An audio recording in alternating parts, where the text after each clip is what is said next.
All right, guys, what up? Welcome back. Raptor Man here. I was watching Michael Sabo's video of Quad Wars when I noticed that he had a helmet mount that I hadn't seen before. And as you can see, this is the one that I sometimes use. I have actually not used it lately because I've been running with the one up top.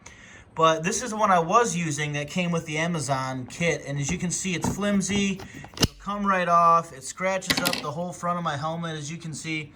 So I seen Michael Sabo had a new mount that I thought looked pretty interesting. So I went ahead and ordered it.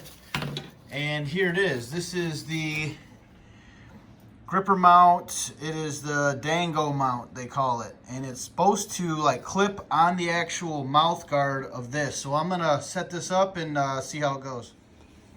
All right, guys, got the Dango mount installed. This was, I want to say 40 or 50 bucks from Amazon, but a lot better, a lot stronger than my previous one. Comes with a lanyard to hold on to either the mount or maybe connect it to your GoPro, either which. But yeah, check this out. I'll leave the link for this mount in the description, you guys. And this is the Dango mount. So shout out to Mike Sabo. Appreciate the input, and we'll see you guys in the trail.